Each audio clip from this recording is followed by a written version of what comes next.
شهر رمضان الذي أنزل فيه القرآن هدى للناس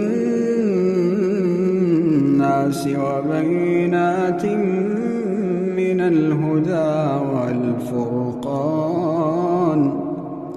فمن شهد منكم الشهر فليصمه ومن كان مريضا أو على سفر بسم اللہ الرحمن الرحیم الحمد للہ رب العالمین والصلاة والسلام علی اشرف الانبیاء وسید المرسلین اما بعد رب اشرح لی صدری ویسر لی امری واحلل عقدۃ من لسانی یفقہوا قولی ربنا زدنا علما۔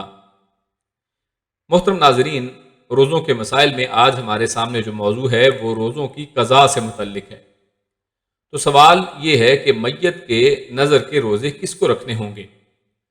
تو جواب یہ ہے کہ ابن عباس رضی اللہ تعالی عنہ سے روایت ہے کہ ایک عورت رسول اللہ صلی اللہ علیہ وسلم کی خدمت میں آئی اور کہنے لگی کہ میری ماں کا انتقال ہو گیا ہے اور اس پر 1 مہینے کے روزے لازم ہیں، یعنی فرض ہیں۔ تو آپ صلی اللہ علیہ وسلم نے فرمایا کہ تیرا کیا خیال ہے کہ اگر اس پر کوئی قرض ہوتا تو کیا تو اسے ادا کرتی؟ اس نے عرض کیا کہ ہاں۔ آپ صلی اللہ علیہ وسلم نے فرمایا کہ اللہ تعالیٰ کے قرض کا زیادہ حق ہے کہ اسے ادا کیا جائے، اور یہ حدیث صحیح مسلم میں 2693 پر ہے۔ اسی طرح دوسری حدیث ہے، سیدنا ابن عباس رضی اللہ تعالی عنہما سے روایت ہے کہ ایک عورت سمندری سفر میں گئی تو اس نے نظر مانی کہ اگر اللہ نے اسے نجات دے دی تو وہ 1 مہینہ روزے رکھے گی۔ چنانچہ اللہ نے اسے نجات دے دی، مگر اس نے روزے نہ رکھے حتیٰ کہ مر گئی۔ پس اس کی بیٹی یا بہن رسول اللہ صلی اللہ علیہ وسلم کی خدمت میں آئی تو آپ صلی اللہ علیہ وسلم نے اسے حکم دیا کہ وہ اس کی طرف سے روزے رکھ لے، اور یہ حدیث سنن ابی داؤد میں 3308 پر درج ہے۔ اگلا سوال جو ہمارے سامنے ہے، جو شخص دوران رمضان فوت ہو جائے تو اس کے باقی روزے ورثاء کو ادا کرنے ہوں گے؟ تو جواب یہ ہے کہ جو شخص رمضان کے دوران فوت ہو جائے تو اس کے ورثاء پر باقی ایام کے روزے فرض نہیں ہیں۔ اگلا سوال ہے کہ ایسا بوڑھا شخص جو نہ روزے رکھ سکے اور نہ قضا ادا کر سکتا ہو، وہ کیا کرے؟ تو جواب یہ ہے کہ ایسا بوڑھا شخص جو نہ روزے رکھ سکتا ہو اور نہ ہی بعد میں قضا ادا کر سکتا ہو، اس پر روزے رکھنے لازم نہیں، وہ فدیہ ادا کر دے گا۔ اگلا سوال ہے کہ کیا جان بوجھ کر روزہ توڑنے والا قضا دے گا؟ تو جواب یہ ہے کہ جان بوجھ کے روزہ توڑنے والا بعد میں قضا بھی ادا کرے تو کوئی فائدہ نہ ہوگا، البتہ اگر اخلاص اور توبہ کی شرائط، یعنی اپنے گناہ پر وہ شرمندہ ہو، نادم ہو، اس گناہ کو ترک کر دے اور آئندہ گناہ نہ کرنے کا پختہ عزم کرے، تو اگر یہ شرائط ہوں تو اس کے ساتھ توبہ کرے تو اللہ تعالیٰ معاف فرما دیتے ہیں۔ اس کے علاوہ اپنے روزے کی قضا ادا کرے اور اچھے اعمال کرتا رہے۔ اللہ تعالیٰ سورہ ہود آیت نمبر 114 میں ارشاد فرماتے ہیں، اعوذ باللہ من الشیطان الرجیم، ان الحسنات یذہبن السیئات۔ ترجمہ کچھ یوں ہے کہ در حقیقت نیکیاں برائیوں کو دور کر دیتی ہیں۔ تو اگلا سوال یہ ہے کہ حائضہ اور نفاس والی روزوں کی قضا دے گی؟ تو جواب یہ ہے کہ عائشہ رضی اللہ تعالی عنہا نے فرمایا، ہمیں حیض آتا تھا تو ہمیں روزوں کی قضا دینے کا حکم دیا جاتا تھا، نماز کی قضا کا حکم نہیں دیا جاتا تھا، اور یہ حدیث صحیح مسلم میں 763 پر ہے۔ اگلا سوال ہے کہ حاملہ اور دودھ پلانے والی عورت رمضان کے روزے رکھے یا بعد میں روزوں کی قضا دے؟ تو اگر حاملہ اور دودھ پلانے والی عورت آسانی سے روزہ رکھ سکتی ہے، اسے اور بچے کو کسی نقصان کا اندیشہ نہیں ہے، تو وہ روزہ رکھ سکتی ہے۔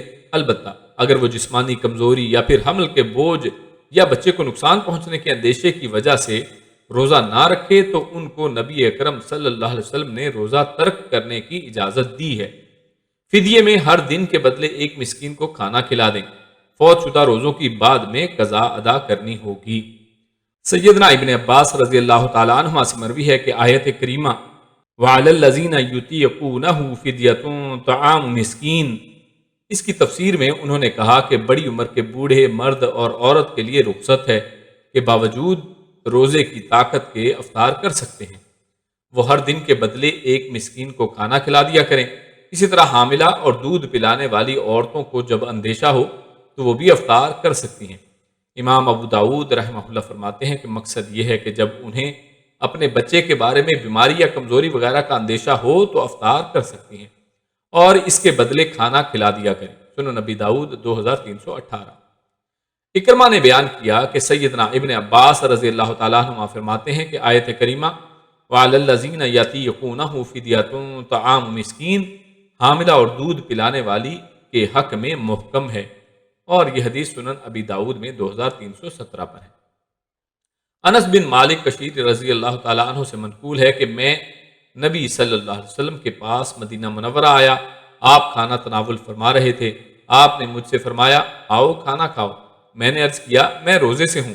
نبی صلی اللہ علیہ وسلم نے فرمایا اللہ تعالیٰ نے مسافر کو روزہ اور نصف نماز معاف فرما دی ہے، اور حاملہ اور بچے کو دودھ پلانے والی کو بھی، اور یہ حدیث سنن نسائی میں 2317 پر ہے۔ اسی طرح حاملہ اور دودھ پلانے والی عورتیں بھی مریض کی مانند ہی ہیں، اور جب ان کا عذر ہو کہ روزہ رکھنے سے انہیں اور بچے کو نقصان ہونے کا اندیشہ ہو تو وہ روزہ نہ رکھیں اور بعد میں ان ایام کی قضا کر لیں۔ اور بعض اہل علم کے نزدیک قضا کے ساتھ ہر دن کے بدلے میں ایک مسکین کو کھانا کھلانا ہوگا، اور بعض علماء کرام کہتے ہیں کہ ہر حال میں انہیں روزوں کی قضا کرنا ہوگی، اس کے علاوہ کچھ بھی نہیں، اس لیے کہ کتاب و سنت میں کھانا کھلانے کی کوئی دلیل نہیں پائی جاتی۔ اس کے بعد اگلا سوال ہے کہ کیا نفلی روزوں کی قضا ادا کی جائے گی؟ تو جواب یہ ہے کہ نفلی روزوں کی قضا ادا نہیں کی جائے گی۔ ام ہانی رضی اللہ تعالیٰ عنہ بیان کرتی ہیں کہ فتح مکہ کے دن سیدہ فاطمہ رضی اللہ تعالیٰ عنہ تشریف لائیں اور رسول اللہ صلی اللہ علیہ وسلم کی بائیں طرف بیٹھ گئیں، اور ام ہانی رضی اللہ تعالیٰ عنہ آپ کی دائیں طرف تھیں۔ بیان کرتی ہیں کہ خادمہ ایک برتن لے کر آئی، اس میں مشروب تھا، اس نے وہ نبی کریم صلی اللہ علیہ وسلم کو دیا تو آپ نے اس میں سے نوش فرمایا اور پھر ام ہانی رضی اللہ تعالیٰ عنہ کو دے دیا تو انہوں نے بھی اس سے پی لیا اور بولی اے اللہ کے رسول، میں نے روزہ رکھا ہوا تھا اور توڑ لیا ہے۔ آپ صلی اللہ علیہ وسلم نے پوچھا کیا یہ قضا کا روزہ تھا؟ انہوں نے کہا نہیں۔ آپ نے فرمایا اگر یہ نفلی تھا تو کوئی حرج نہیں ہے۔ تو یہ حدیث سنن نبی داؤد میں 2456 پر ہے۔ اسی طرح ایک اور جگہ آتا ہے کہ ام ہانی رضی اللہ تعالیٰ عنہ کہتی ہیں کہ میں نبی اکرم صلی اللہ علیہ وسلم کے پاس بیٹھی ہوئی تھی، اتنے میں آپ صلی اللہ علیہ وسلم کے پاس پینے کی کوئی چیز لائی گئی، آپ صلی اللہ علیہ وسلم نے اس میں سے پیا، پھر مجھے دیا تو میں نے بھی پیا، پھر میں نے عرض کیا میں نے گناہ کا کام کر لیا ہے، آپ صلی اللہ علیہ وسلم میرے لیے بخشش کی دعا کر دیجئے۔ آپ صلی اللہ علیہ وسلم نے پوچھا کیا بات ہے؟ میں نے کہا میں صوم سے تھی، یعنی روزے سے تھی، اور میں نے روزہ توڑ دیا۔ تو آپ صلی اللہ علیہ وسلم نے پوچھا کیا کوئی قضا کا روزہ تھا جسے تم قضا کر رہی تھی؟ عرض کیا نہیں۔ آپ صلی اللہ علیہ وسلم نے فرمایا تو اس سے تمہیں کوئی نقصان ہونے والا نہیں، اور یہ حدیث جامع ترمذی میں 731 پر ہے۔ اگلا سوال یہ ہے کہ کیا قضا روزے سردی کے موسم میں رکھے جا سکتے ہیں؟ تو بغیر کسی سبب کے قضا میں تاخیر نہیں کرنی چاہیے، کیونکہ انسان کو بیماری یا موت کا اندیشہ رہتا ہے، لیکن اگر سردی کے دنوں میں قضا کر لے تو یہ جائز ہے۔ اگلا سوال ہے کہ فرض روزے کی قضا کب تک ادا کی جا سکتی ہے؟ تو جواب یہ ہے کہ نصف شعبان تک روزوں کی قضا ادا کی جا سکتی ہے۔ اسی طرح سوال ہے کہ روزوں کی قضا کس طرح ادا ہوگی؟ تو جواب یہ ہے کہ روزوں کی قضا اگلے رمضان سے پہلے تک ادا کی جا سکتی ہے۔ ابو سلمہ نے بیان کیا کہ میں نے عائشہ رضی اللہ تعالی عنہا سے سنا، وہ فرماتی کہ رمضان کا روزہ مجھ سے چھوٹ جاتا، شعبان سے پہلے اس کی قضا کی توفیق نہ ہوتی۔ یحییٰ نے کہا کہ یہ نبی کریم صلی اللہ علیہ وسلم کی خدمت میں مشغول رہنے کی وجہ سے تھا۔ صحیح بخاری 1950۔ سید عائشہ صدیقہ رضی اللہ تعالی عنہا سے روایت ہے، فرماتی ہیں کہ اگر ہم میں سے کوئی رسول اللہ صلی اللہ علیہ وسلم کے زمانے میں کوئی روزہ چھوڑتی تھی تو وہ قدرت نہ رکھتی کہ ان کی قضا کر لے، رسول اللہ صلی اللہ علیہ وسلم کی وجہ سے یہاں تک کہ شعبان آ جاتا، اور یہ حدیث صحیح مسلم میں 2691 پر ہے۔ اسی طرح اگلا سوال ہے کہ جو خواتین دوسرے رمضان کی آمد تک روزوں کی قضا میں تاخیر کریں ان کے بارے میں کیا حکم ہے؟ تو جواب یہ ہے کہ جب روزوں کی قضا غفلت اور لاپرواہی کی وجہ سے اگلے رمضان کے آنے تک تاخیر کی تو قضا کے ساتھ ہر دن کے بدلے ایک مسکین کو کھانا کھلانا چاہیے۔